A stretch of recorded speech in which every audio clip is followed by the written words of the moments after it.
नमस्कार दोस्तों, Moni official voice में आपका स्वागत है।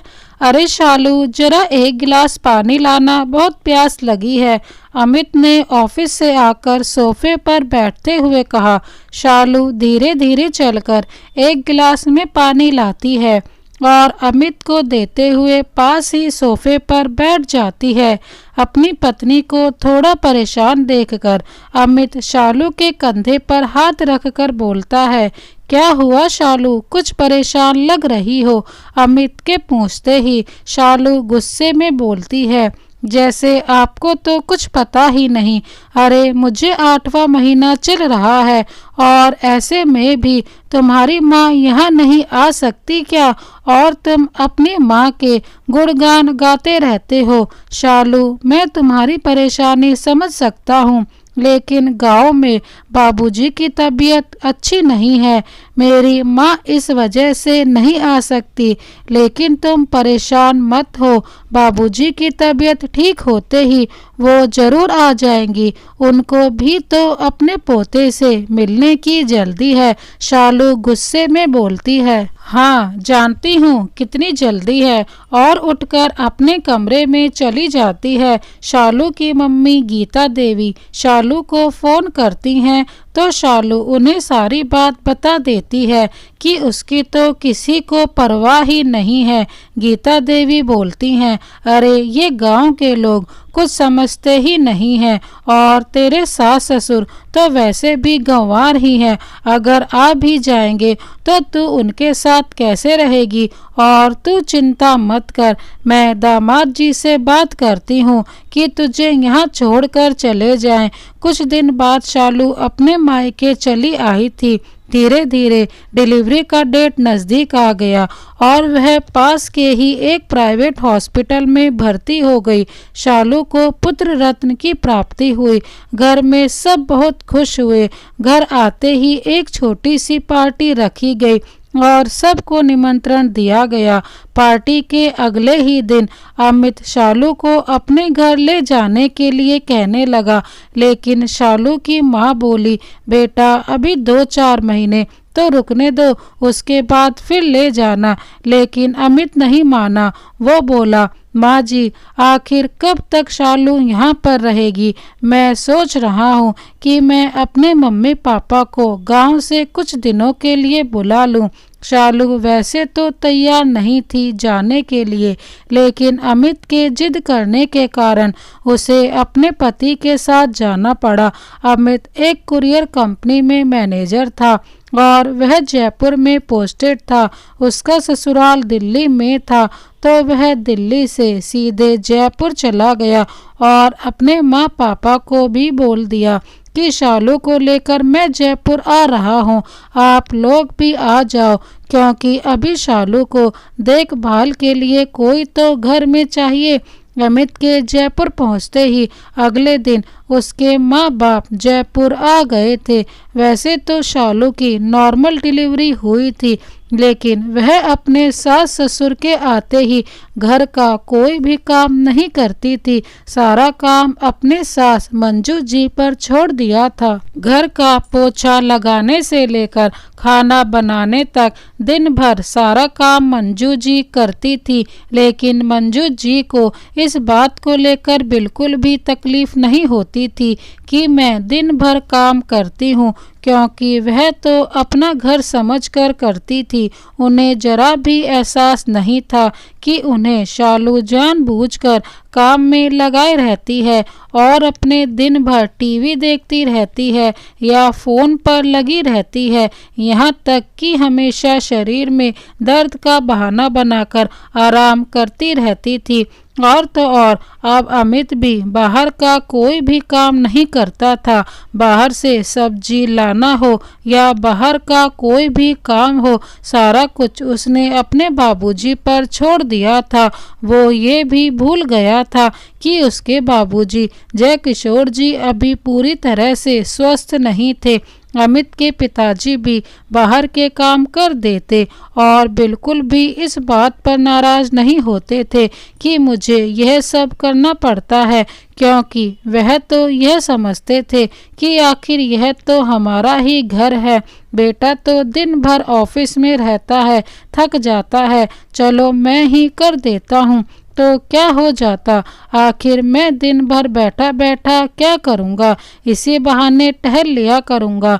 एक दिन मंजू जी नाश्ता लेकर शालू के कमरे में गए तो उन्होंने देखा कि शालू ने अपने कमरे का एसी चलाया हुआ है और आराम से टीवी देख रही है।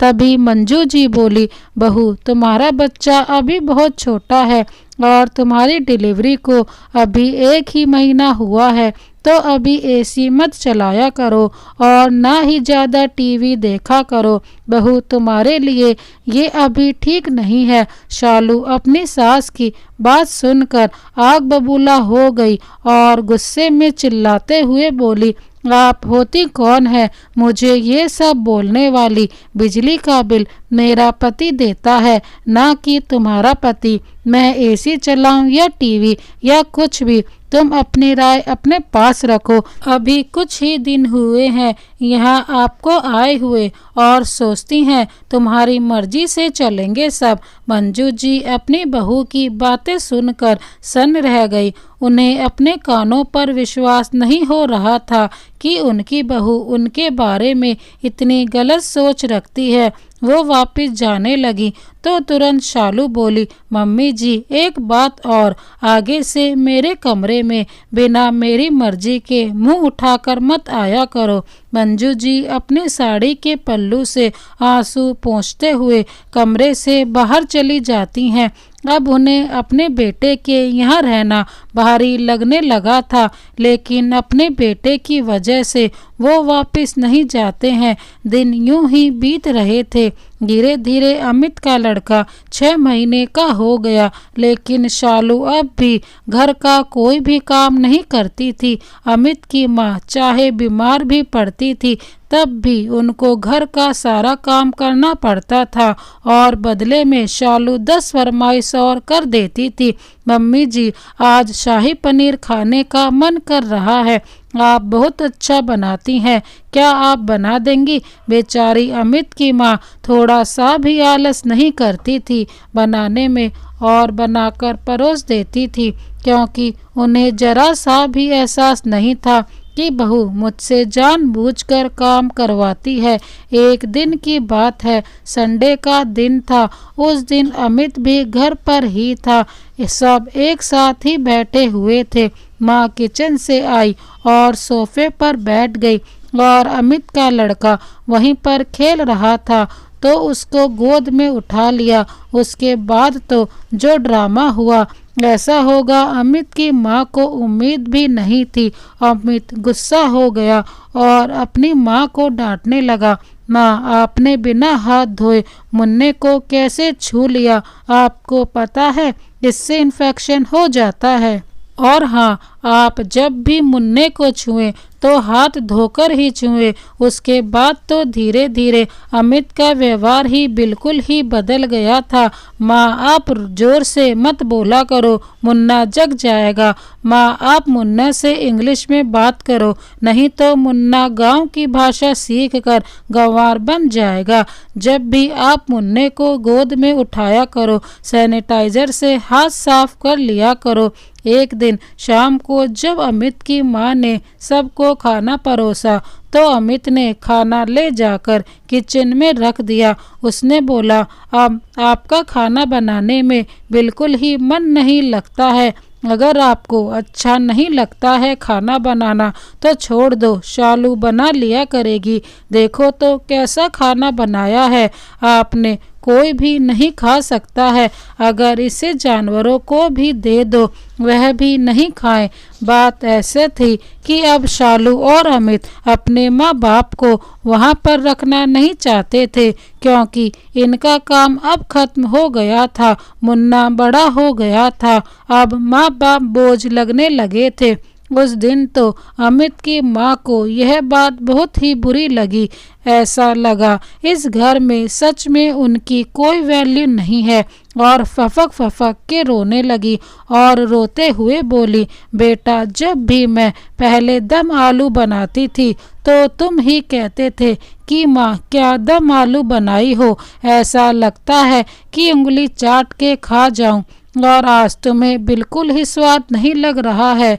कोई बात नहीं बेटा, जब माँ बाप बूढ़े हो जाते हैं उनकी हर चीज़ अब बेटे को अच्छी नहीं लगती है। इतने पर अमित के पिताजी भी खाने पर से उठ गए और बोले, मंजू अब हम यहाँ पर एक पल भी नहीं रहेंगे। बहुत दिनों से मैं बर्दाश्त कर रहा था, मैं सोच रहा था कोई बात नहीं, बेटा है बोल दिया तो क्या हो गया, लेकिन अब हम यहाँ एक पल भी नहीं रहेंगे।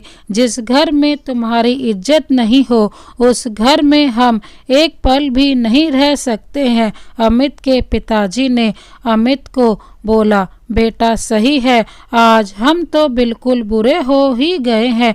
तुम भूल गए जब तुम छोटे थे तो माँ तुम्हारी किचन में रहती थी और वहीं पर तुम खेलते रहते थे आलू भिंडी में, और माँ तुम्हारे खाना बनाती थी। तभी भी आज कितने स्वस्थ और मस्त हो, लेकिन आज तुम्हारी माँ तुम्हारे बच्चों को छू देती है तो तुम्हारे बच्चों को इन्फेक्शन हो जाएगा। क्या बात है, लेकिन कोई बात नहीं, अब हम यहाँ पर बिल्कुल नहीं रहेंगे। तुम्हारी माँ कोई बाई नहीं है, तुम्हारी पत्नी की दिन भर सेवा करती रहेगी। आज यहाँ रहते हुए हमें 1 साल से भी ज़्यादा हो गया। क्या तुम्हारी पत्नी ने कभी तुम्हारी माँ का पैर भी दबाया है?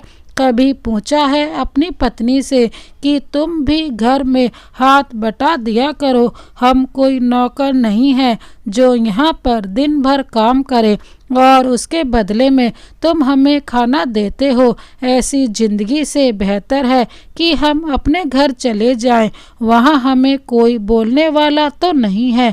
अगले दिन ही मंजू जी और अमित के पिताजी सुबह ही अपने गांव को लौट गए थे। उसके बाद जब शालू को घर का सारा काम करना पड़ता था तब एहसास हुआ कि सास ससुर क्या होते हैं।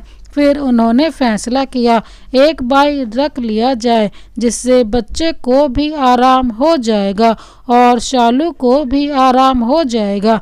इस तरह में एक मेड रख लिया गया। सुबह आती और जैसे तैसे घर में पोछा लगाती और बर्तन धोकर चली जाती। जब शालू खाना बनाने गई तो देखी कि बर्तन तो ठीक से साफ ही नहीं हुए हैं।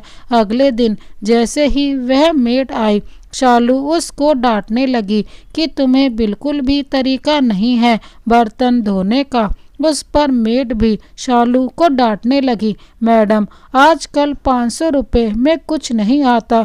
अगर मैं पूरे दिन आपके ही घर का काम करूं तो मेरा पेट नहीं भर जाएगा। मुझे और भी घर जाना होता है तो थोड़ा बहुत आप भी अपने बर्तन को साफ कर लिया करो। अब एहसास हुआ कि सास ससुर क्या होते हैं। शालू को लग रहा था कि जैसे भी थे सास ससुर अच्छे थे, कम से कम मुन्ना का भी ख्याल रखते थे और कितने अच्छे से रखते थे। शालू ने अपने सास ससुर के साथ जिस तरह का व्यवहार किया था, आज वो इस बात से बहुत ज़्यादा शर्मिंदा थी, लेकिन अब कुछ नहीं हो सकता था। अब पछताने से क्या फ़ायदा, अब तो बहुत देर हो चुकी थी। दोस्तों, इस कहानी के लिखने का उद्देश्य यही था कि हम कतई अपने सास ससुर को एक मेड या बाई ना समझे। वह उनका प्यार होता है, हमारे लिए कुछ भी करने को तैयार हो जाते हैं, लेकिन इसके बदले में उन्हें क्या चाहिए? सिर्फ मीठे बोल, प्यार से उनकी हाल चाल पूछ ले। ऑफिस से आते वक्त बेटा माँ से पूछ ले, माँ कैसी हो, ठीक हो, तुम्हें कोई परेशानी तो नहीं। अपने पिताजी से हाल चाल पूछ ले। माँ बाप प्यार के ही भूखे होते हैं, लेकिन हम यह भी नहीं कर सकते हैं।